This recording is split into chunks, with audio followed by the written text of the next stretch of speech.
Further ado, I'd like to welcome a person that I have felt deeply fortunate to know, and I've actually told her this. When I first saw her speak, I said, I've been waiting for you since Sékou Touré passed away.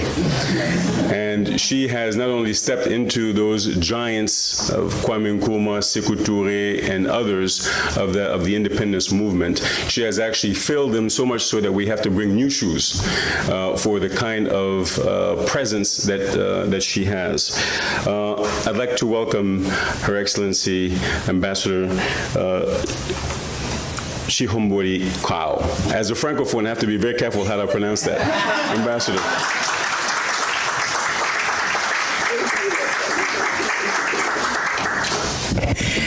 Good afternoon, everyone. Welcome to your home, the Great Africa House right here in Georgetown, Washington, D.C. To the presidents who are sitting at the podium, I want to take a moment to thank you for taking your time in your busy schedules to come and join us on this momentum occasion.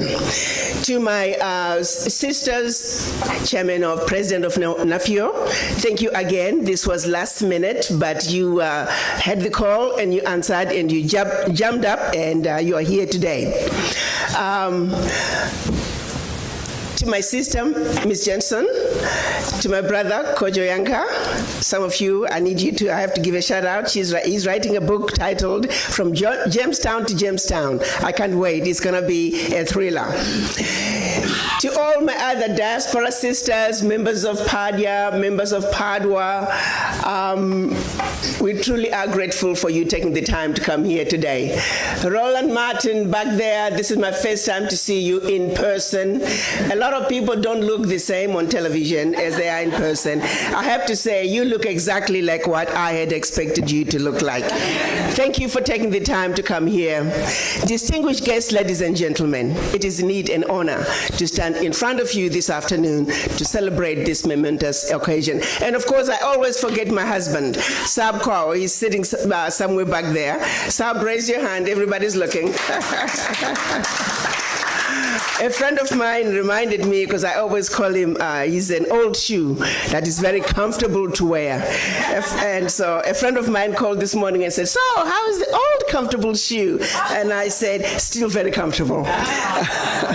Thank you all again. And my sister Remy, Chairman of PADWA, thank you again for also always being there, ready to step up and do your part as we come together to uplift our motherland.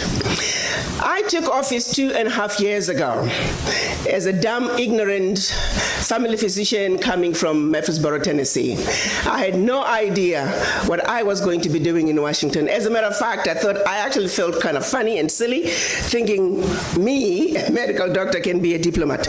But be it as it may, singularly, the one thing, I came here, by the way, with no plans of staying. I was coming here, top 6 months. After 6 months, look at my husband, honey, I tried, it didn't work out. Look at the chairman of the African Union who had appointed me. Thank you, Madam Zuma, it was great, but I could not do it. But 5th month into this position, one issue that kept coming to me and became very apparent was the disrespect for the African. I knew it existed, I just didn't understand the depth and the profoundness of it. And not only that, as I began to understand it even deeper, I began to also understand its economic implications when it comes to how we are perceived on the world stage, how this simple fact of simply disrespecting the African had serious implications and is at the root cause of why Africa is not able to move forward. And as I went and tried to understand and dig further to say, what is it about us as black people around the globe? Why is it that we are so disrespected no matter where you go? And I often say, was there a memo sent out to say wherever you go, if you are not a black person, you see a black person, you're automatically superior to them, and you have a right to disrespect them? This memo did not miss anybody. It went to non-black people, but here's the real shocker. It also went to us black people to say, accept that you are inferior. You automatically take an inferior position. And I'm going to have to tell you something that has become a realization that and this is where I am stuck as I try to understand how did this message just go through and percolated so through. Now we are on automatic pilot. It's almost as if we've undergone a genetic mutation. We don't even have to be told. We pass it on to our children. Have you ever wondered, of all the colors on earth, why were two colors chosen? Black color and white color. Follow me on this one. You take a white color, you associate it with Jesus Christ. You associate it with the angels. You associate it with purity and everything wonderful and everything desirable. And then you take a race that's not even white and you say you are white. Yes. And then you take another color. You associate it with the devil. You associate it with everything undesirable. I've never seen a bank robber wearing a white mask. All the villains on movies are black. Everything undesirable is black. And then you take another race that are not even black and say, you guys, you are black. Yeah. Now go at it. Speak, my sister.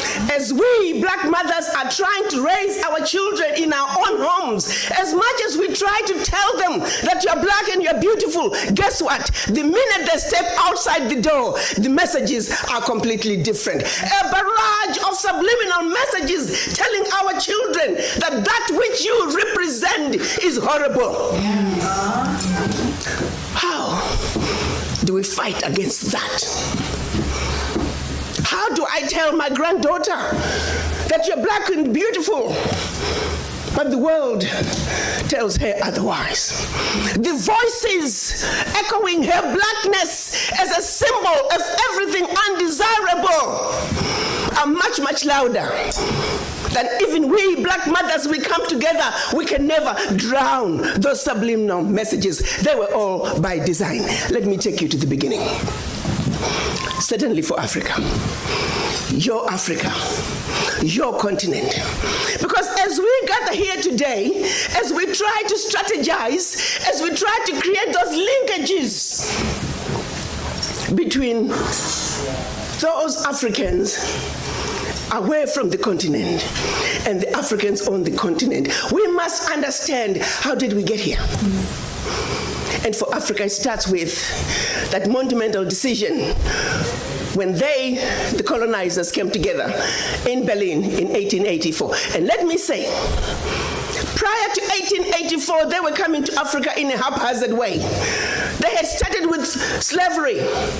And then when they felt like they needed the slaves to stay on the continent, they say, oh, we no longer believe in slave trade. Let's stop it. No. It was really just another way of saying the labor is needed on the continent. Let's keep the monkeys on the continent so we can continue to exploit them. So 1884, they met in Berlin to organize themselves so they can effectively loot from the monkeys. They did not meet in Berlin to see to it that Africa would prosper. No. Let me repeat. The colonizers met in order to see to it that your Africa, our Africa, and her children, not only on the continent, are forever defeated and dominated. That was 135 years ago. The manner in which they did it, they took out the map of Africa while the Africans were sleeping, minding their own business. Started to chop up your continent into the tiny little countries that we see today. The bigger and more powerful a kingdom was, the more countries that came out of it. Not only more countries, but these countries were given to different colonizers who spoke different languages. Let me bring it home for a second.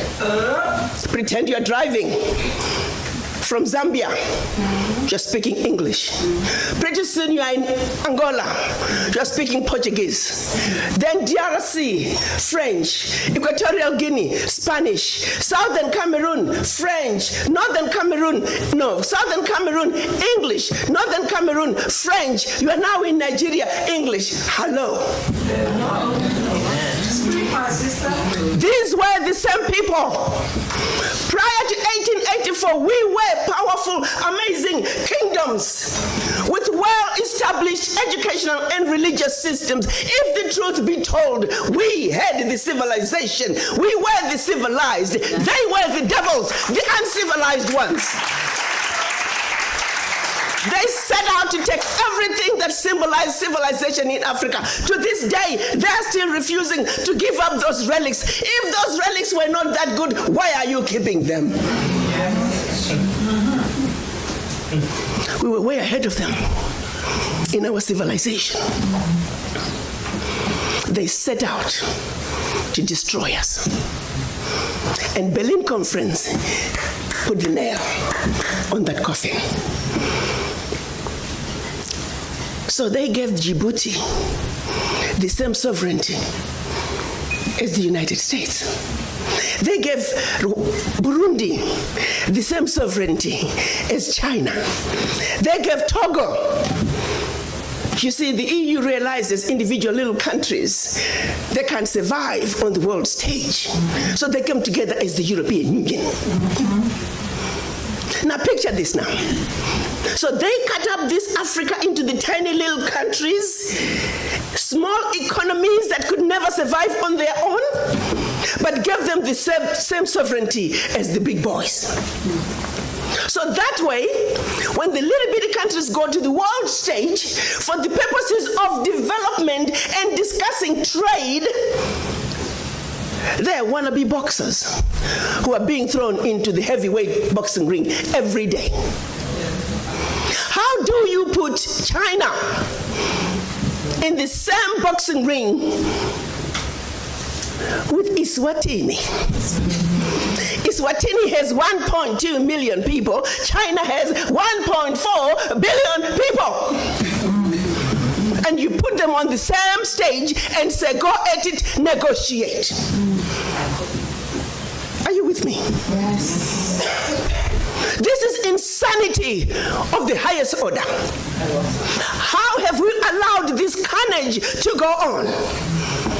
When Eswatini is thrown in the same boxing ring with China and Eswatini collapses before Eswatini even gets on the stage, the world says, well, Eswatini, what's wrong with you? Why can't you take care of your people? Well, China came in and said, Eswatini, give me all your gold or else. And if Eswatini does not agree, they just go on next door to Lesotho and give Lesotho an extra $1. And if Lesotho doesn't take it, they just jump on to Togo, Central African Republic. It was all by design. 1884. They did something else in addition to chopping us up. They also set out to make the African believe that everything African was bad and undesirable, and everything Western, particularly French and British, was more desirable. We call that the legacy of colonization. Prior to that, they had started long working on the slaves. Make them think everything about them, forget anything about Africa. Where you come from is a horrible place, diseased and dying people, constantly at war with themselves, uncivilized. Cut out any communications with them. You need to just know what we tell you. And we call that the legacy of slavery. So that's where you look at where we are today. 135 years later, a system that was put in place to see to it that Africa and her children are forever defeated, that Africa is forever exploited, remains in place today, alive and well.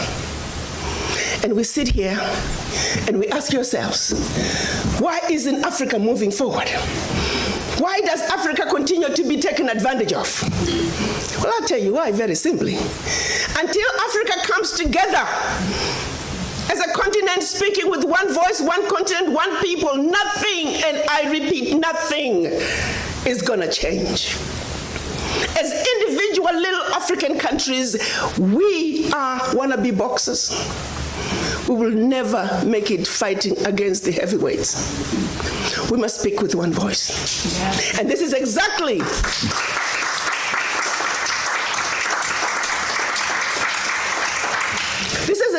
what our Pan-African leaders wanted to see happen in 1963 when they came together in Addis Ababa, Ethiopia. They clearly stated that that Africa for the Africans at home and abroad, and that African Union was now. They said Africa must speak with one voice. It is the only way for Africa to take its rightful place on the world stage. Sadly, when they went to Addis Ababa in 1963, they were divided. We had two factions, the Casablanca group and the Monrovia group. The Casablanca group were saying Africa for the Africans at home and abroad, and African Union now. This was Ghana, Guinea, Mali, Egypt, Morocco, Algeria, and Tunisia. Only 7. The other 25 of the 32 who attended were the Monrovia group. They were the nationalists. They said, let's go slow. Let's kind of wait on this Pan-African thing. 55 years later, 56 this year, we're still going slow. As if it wasn't bad enough that we were divided up into the tiny little countries that we are today. The gift that Berlin Conference gave us. One other thing that France did between 1958 and 1961 in the name of giving us our independence as African countries. France forced the Francophone, and I hate that terminology. There is no such thing as Francophone, Anglophone. They made it up. But for the purposes of communication, I will use that. 14 of those countries, they said, in order for you to get your independence from us, you must sign this document. You thought they could have found a better name for the document. The document was called the Pact for the Continuation. I repeat, the Pact for the Continuation of Colonization. We are talking about giving you independence, but sign this pact for the continuation of colonization in a different format. And I'm going to highlight some of those issues that they said you must agree to if you are going to be independent. Hello. Maybe we need to redefine the meaning of independence for the French.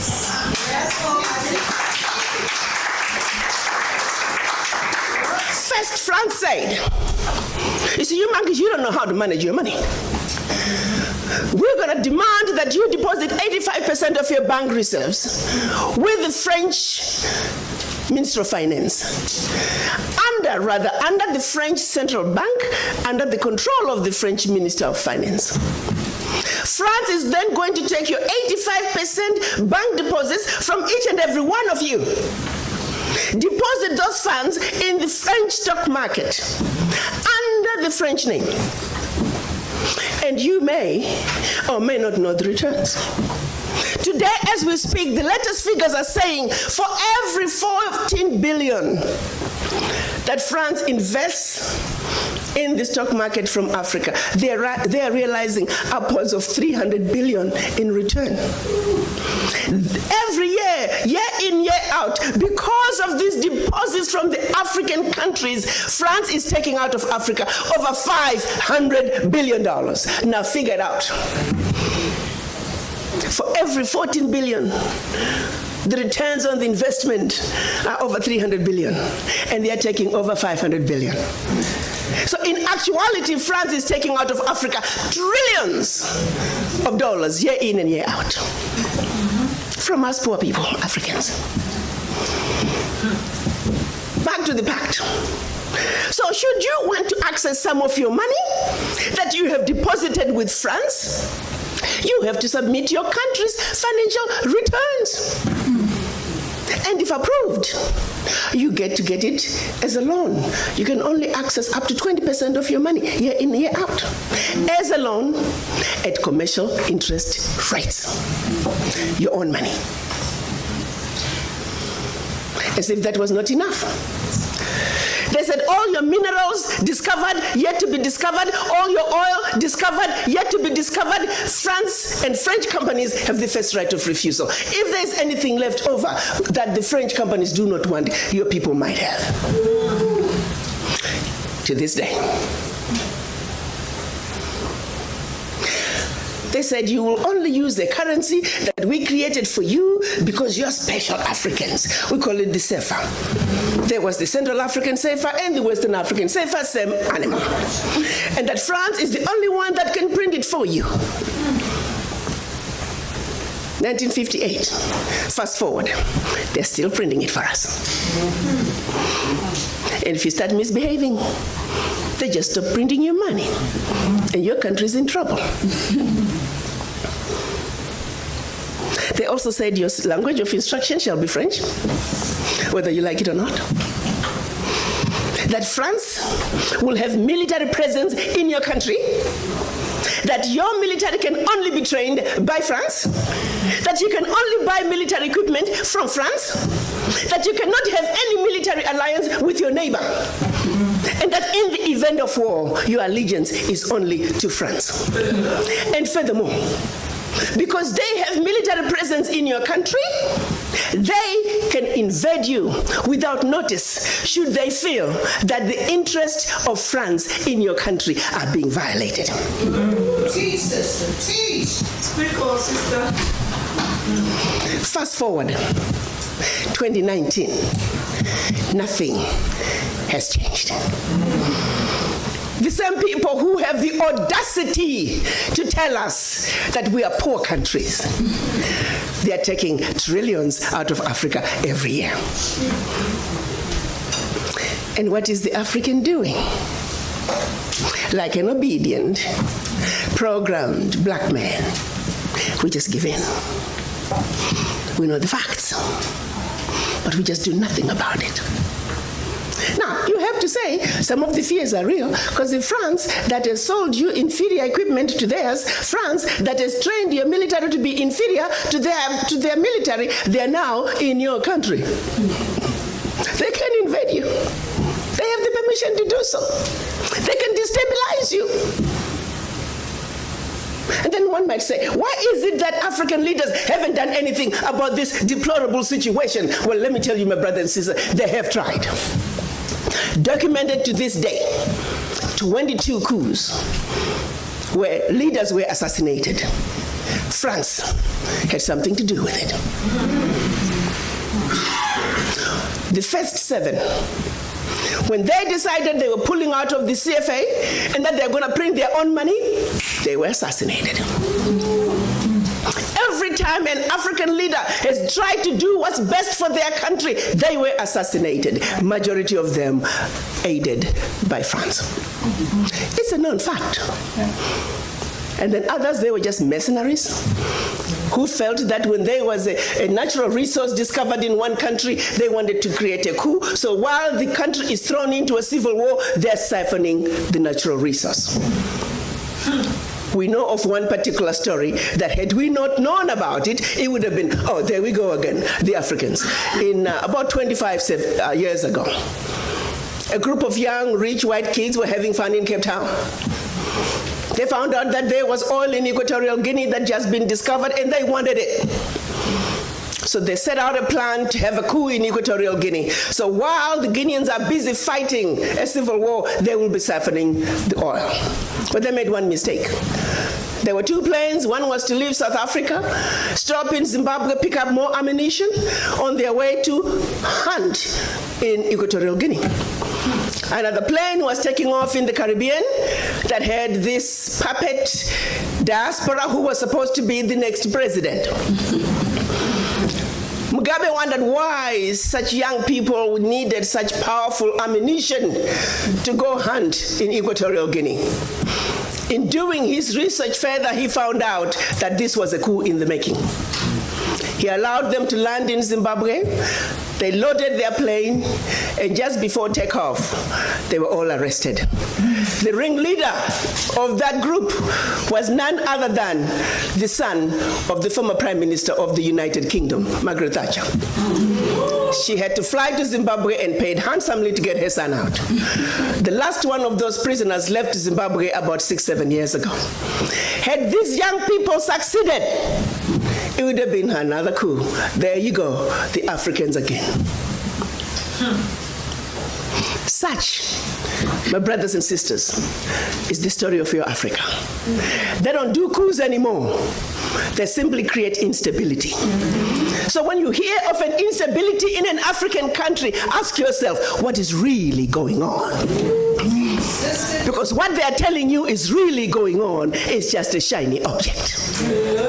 The real issue is over here. And you need to stop before you start being used as an instrument of your own self-destruction. They want to throw to you, oh, African leaders are corrupt. I just love that buzzword. Remember what I said, we need to define some of these words for them. Do you really want to know what corruption is? I like to think as black women, and we're going to talk about us black women here. We're smart people. There are two thieves. One is carrying a briefcase with $50 billion, which is what they say, oh, gets out of Africa every year for corruption. And by the way, they only tell you the 50 billion gets out of Africa. They don't tell you where it's going. You see, corruption is a team sport. We want all players. We want all players to come to the table. Okay, fine, we give it to you. 50 billion is going out of Africa. And then there's another thief over here with a briefcase with 500 billion. Sisters, which one should we go after first? Wow. They want us to spend time. I am not saying we should not talk about corruption out of Africa. Don't get me wrong. Yes, we must talk about the thief carrying the $50 billion, but we must also not forget the thief that is carrying 500 billion. And by the time that thief is done investing that 500 billion, we're looking at trillions out of Africa. Now, do you see how quickly the 50 billion becomes the larger crumb under the table? And they're busy pointing at you. Oh, you see your brother, he got the bigger crumb under the table. I'm like, hell no, I want to be on the table. Don't get me stuck in the mud under the table when the real issues are on the table. We are not even on the table, my brothers and sisters, to tackle the issues that truly matter for our Africa. We must realize that. Let's refuse to fight over which brother got the bigger chunk under the table. That's right. We want to get on the table. That's right. And the only way for us to get on the table is to understand our circumstances, is to understand how we got here, to see our Africa with 2020 vision.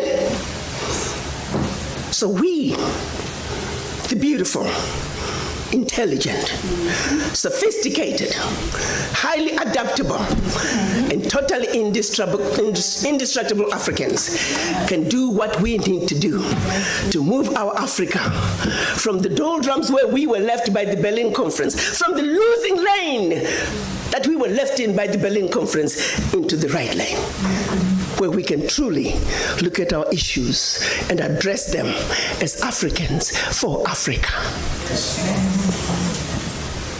So all is not lost, my brothers and sisters. The wishes of our Pan-African fathers from 1963, March last year,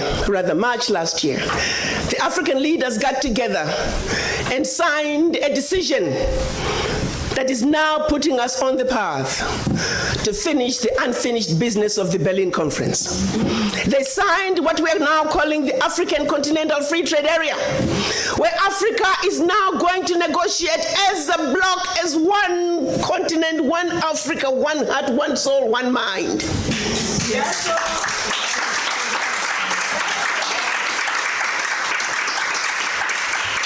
52 African heads of state signed that agreement. We only needed 22 to ratify. Exactly 13 months later. This is something that the colonizers were laughing at us. You Africans, you'll never put this through. This CFTA thing, you'll never get the ratifications. Years down the line, it's never going to happen. It's going to be a piece of paper in a drawer somewhere. Because the reality is, ratifications, my brothers and sisters, do take a long time. They take years.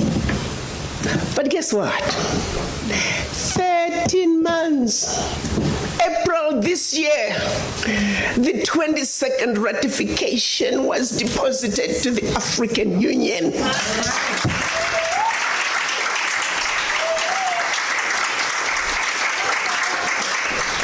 We're now sitting on 23 and more are coming. Because you know what? The sleeping giant is rising.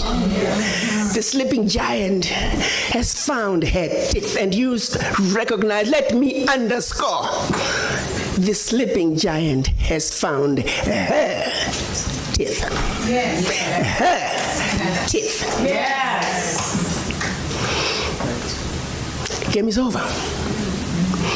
When I speak to businesses in this country, my mandate is to see to it that Africa and the United States are the best partners the world has ever seen.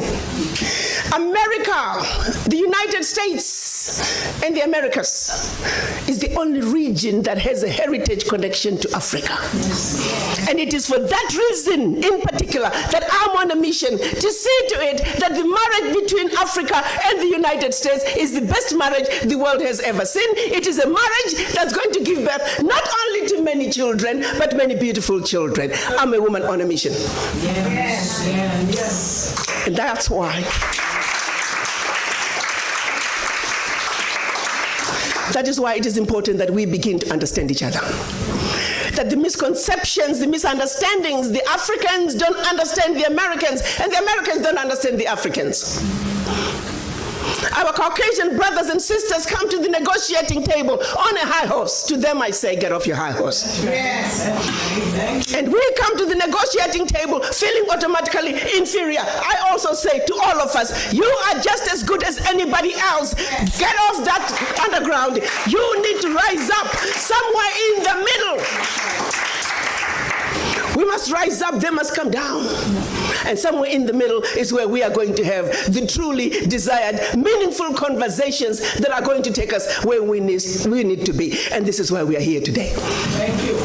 My son Kwame, I thank you for all the wonderful creating that bridge that's going to get us to the table with a clear mind, clear vision, understanding that when we understand each other, it is then and only then can the children of Africa take their beloved continent to its rightful place on the world stage, the place that we have vacated for far too long. But we are now saying enough is enough. We, the children of Africa, as a united front, we are going to come, join our hands, and sing the best melody the world has ever heard as we waltz our way to our motherland, not as 55 African countries, not as 1.27 billion brothers and sisters on the continent, not as over 400 million African diaspora around the globe, but children of one mother Africa. Let's give the world the best melody the world has ever heard. You see, birds sing not because they can, they sing because they have a song. As children of one mother Africa, we do have a song. Let's join hands. Let's give that world that beautiful song as we waltz our way across the Atlantic back to the motherland. I thank you.